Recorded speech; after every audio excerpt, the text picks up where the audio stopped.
নমস্কাৰ, দীপক চকা চাম চেনেলটোলৈ আপোনালোকক স্বাগতম জনাইছোঁ। আজি মই চিটেট পৰীক্ষা সুবিধা হোৱাকৈ অসমীয়া বিষয়টোৰ পৰা 10টা পেডাগজি প্ৰশ্ন উত্তৰ লৈ আহিছোঁ। যদি ভিডিঅ'টো ভাল লাগে তেতিয়া লাইক, কমেণ্ট, শ্বেয়াৰ কৰিব।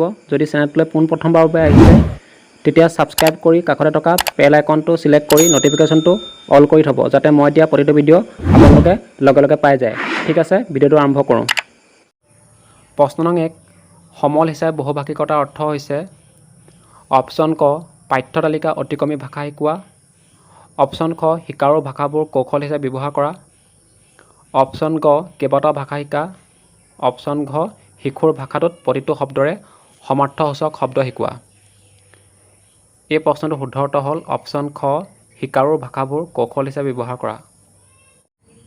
প্ৰশ্ন নং 2, এজন সফল ভাষাৰ শিক্ষকে অপশ্যন ক শিক্ষাৰ্থীৰ কথন সময় হ্ৰাস কৰে, অপশ্যন খ গোটত কৰা কাম আৰু যুটীয়াভাৱে কৰা কাম কম কৰে, অপশ্যন গ শিক্ষকৰ কথন সময় বৃদ্ধি কৰে, অপশ্যন ঘ শিক্ষাৰ্থীৰ কথন সময় বৃদ্ধি কৰে। এই প্ৰশ্নটোৰ শুদ্ধ উত্তৰ হ'ল অপশ্যন ঘ শিক্ষাৰ্থীৰ কথন সময় বৃদ্ধি কৰে। প্ৰশ্ন নং 3, ভাষাৰ শ্ৰেণীকোঠা এটাত ছাত্ৰ ছাত্ৰীক তলত দিয়া কোনটোৰ সুবিধা দিয়া আটাইতকৈ গুৰুত্বপূৰ্ণ? অপশ্যন ক ভাৱৰ আদান প্ৰদান কৰাৰ, অপশ্যন খ ভুলবোৰ কম কৰাৰ, অপশ্যন গ মূল্যায়ন কৰাৰ, অপশ্যন ঘ অনুকৰণ কৰাৰ।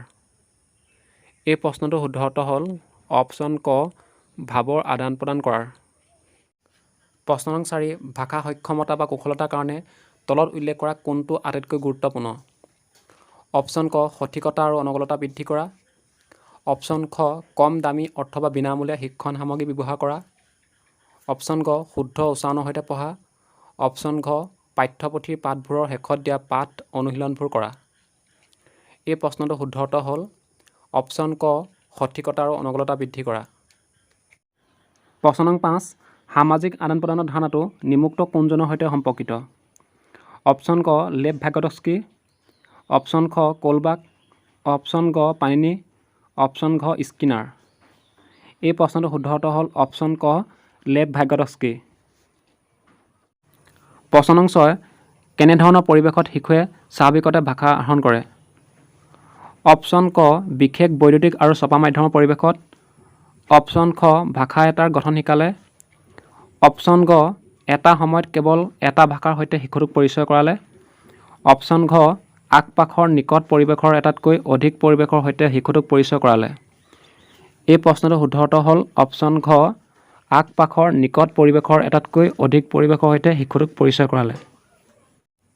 প্ৰশ্ন নং 7, পাঠ এটাৰ পঢ়াৰ ক্ষেত্ৰত তলত দিয়া কোনটো আটাইতকৈ গুৰুত্বপূৰ্ণ?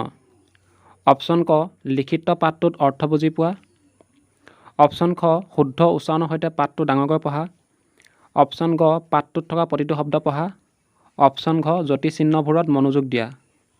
এই প্ৰশ্নটোৰ শুদ্ধ উত্তৰ হ'ল অপশ্যন ক লিখিত পাঠটোত অৰ্থ বুজি পোৱা।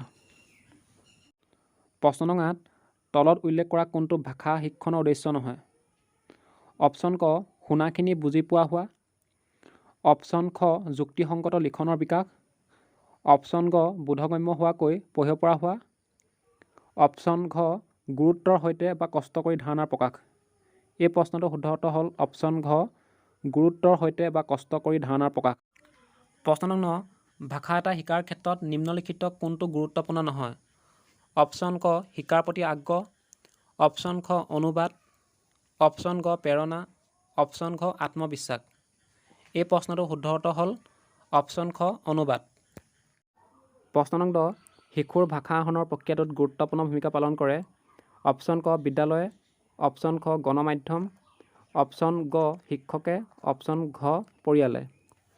এই প্ৰশ্নটোৰ শুদ্ধ উত্তৰ হ'ল অপশ্যন ঘ পৰিয়ালে।